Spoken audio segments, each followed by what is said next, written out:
Middle east के आसमान में जो मिसाइलें उड़ रही हैं वो केवल सैन्य ठिकानों को निशाना नहीं बना रही, उनका असर पूरी दुनिया की अर्थव्यवस्था पर पड़ रहा है। इतिहास गवाह है कि मिडल ईस्ट का हर बड़ा युद्ध इंटरनेशनल आर्थिक झटका बनकर दुनिया तक पहुंचता है।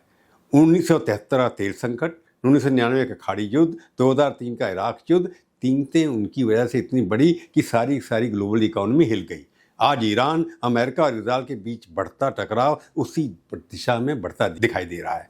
इसकी वजह भूगोल है। दुनिया का लगभग 20% तेल की आपूर्ति एक संकरे समुद्री रास्ते से गुजरती है जिसे स्ट्रेट्स ऑफ हॉर्मुज कहा जाता है।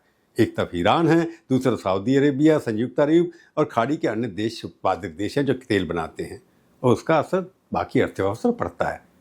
तनाव बढ़ते ही तेल की कीमतें तेजी से बढ़कर $80 प्रति बैरल के करीब पहुंच गई और 100 तक पहुंच सकती हैं अगर संघर्ष खत्म नहीं हुआ।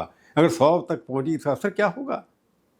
तेल निर्यात करने वाले देशों के लिए ये मुनाफे ही खराब है। मैंने कहा उनको फायदा तो होगा। तेल आयात करने वाले देशों के लिए एक बहुत बड़ा संकट है जिसमें भारत भी एक है। भारत उन देशों में है जो सबसे ज़्यादा प्रभावित हो रहा है। भारत अपनी ज़रूरत का लगभग 85% कच्चा तेल, गैस कुकिंग वहाँ से आयात करता है, जैसे पहले भी बताया था मैंने। अगर तेल की कीमत $10 बैरल बढ़ती है तो भारत का सालाना आयात लगभग 15 से 20 अरब डॉलर बढ़ सकता है। 15 से 20 लाख करोड़ का।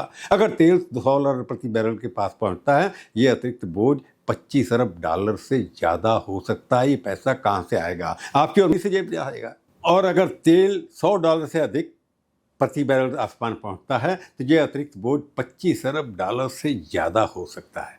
इस तनाव का असर तुरंत शेयर बाजारों में दिखाई दे रहा है। भारत में कुछ ही दिनों के भीतर लगभग 16 लाख करोड़ रुपए की बाजार पूंजी गायब हो गई। गरीब निवेशक थे, उनके कितने पैसे गिर गए आप इसमें नहीं आएगा। यानी करीब $200 अरब की विशेष निवेश संपत्ति अचानक मिट गई।